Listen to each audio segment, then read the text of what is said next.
Now, as I say, he spent some years in the Yukon as a judge or a magistrate, and then he returned to Toronto, and where he started practice. And almost immediately upon his return to Toronto, the Government of Canada retained him to act as the chief negotiator to deal with a centuries-old problem, which was the centuries-old land claims from the Yukon. And he went up there, and for the first time, the Aboriginal people in the Yukon felt that they had someone that was truly listening to their concerns, and needless to say, he gave them a framework for resolution to those claims. After that, he, as I say, had a very varied career. He taught for a while, but then in 1998, he became appointed to our highest court in this province, the Court of Appeal, and in 2001, he became our Associate Chief Justice.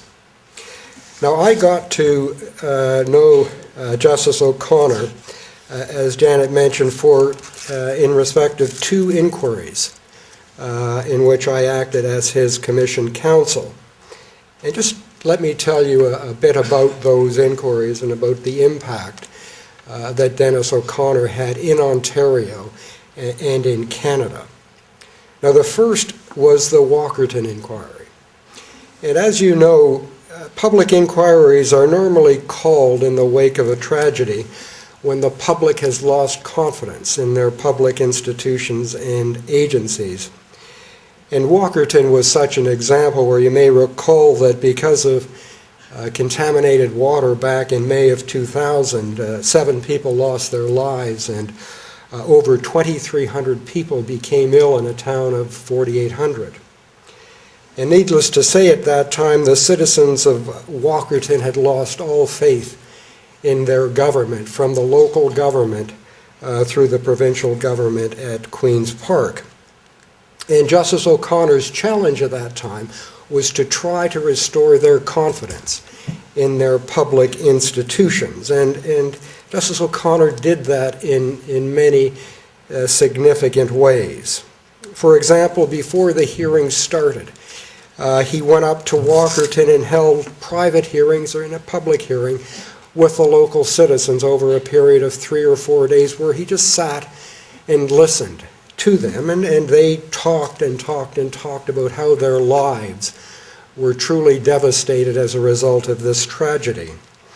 And because of the kind of respect and compassion that Justice O'Connor showed the people of Walkerton, they gained respect for the inquiry, which was going to be a very important public event in their lives. The hearings at the Walkerton inquiry were very stressful, and there were lots of lawyers, and I won't tell any lawyers' jokes, but they were very, very contentious issues, very complex issues. And the proof of the pudding in respect of the way the hearings were run is that they were fair, they were thorough, and they were expeditious. Lawyers got along, and in fact, at the end of the day, people were proud of the way that the lawyers acted at Walkerton. And the reason for that was because all of the lawyers who appeared at Walkerton had the utmost respect for Justice O'Connor because of his compassion, his knowledge of the law, and his devotion to the rule of law. And after Walkerton, the inquiry that Justice O'Connor established really became the model for public inquiries in this country. And in fact, it has been called the standard for public inquiries in Canada. Now, apart from the process, which was a very novel one that Justice O'Connor established, he made numerous recommendations in respect of water treatment, which received worldwide attention.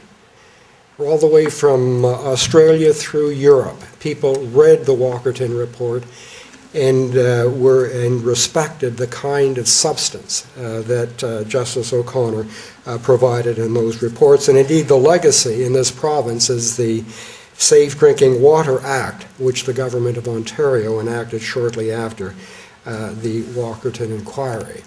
But just one little story to give you an idea of how did the people of Walkerton feel after the Walkerton inquiry. And just one little story, as I say, and that is on the day that the report was released in the Walkerton arena, there were hundreds of citizens of Walkerton.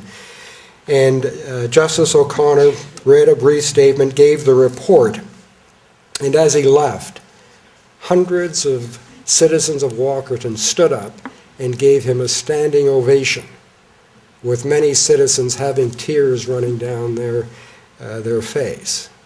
And to me it was a wonderful testament to him, and indeed the first time I've ever seen a judge get a standing ovation, which I think he certainly merited. Now, just moving on quickly, after the Walkerton inquiry, people wondered, well, how could anyone top that? Most people would have retired after that time with public inquiries, because he had really hit as they say in baseball, he had really hit a home run.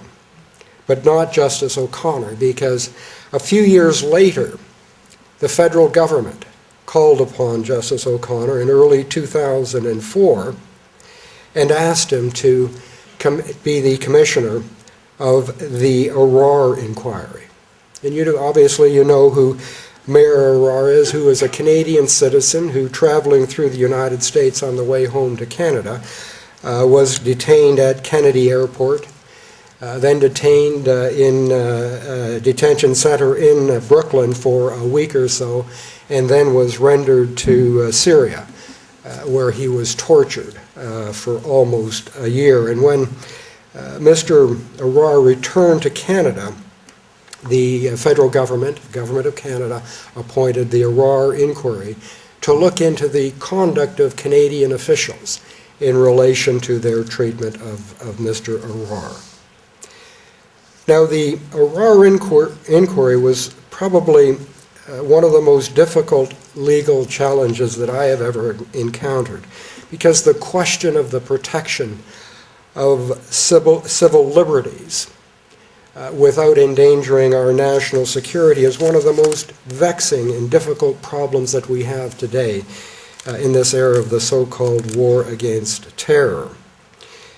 This inquiry was the first time in the Western world that any government had opened up all of its books, documents, and so on to independent review so as to assess whether its conduct merited condemnation in respect of their national security investigations.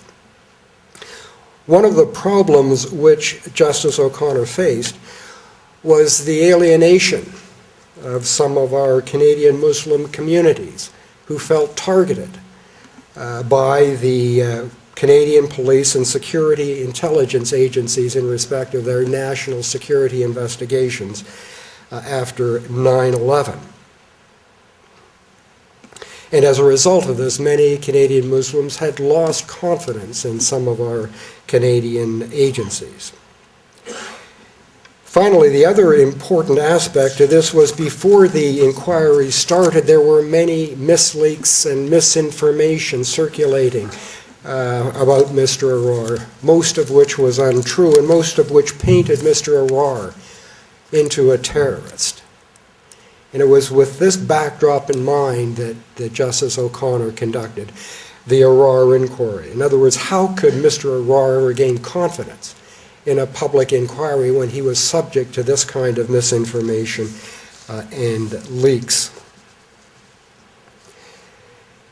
Now, one of the problems in respect of this inquiry was because most of the information was national security information, which could not be disclosed to the public.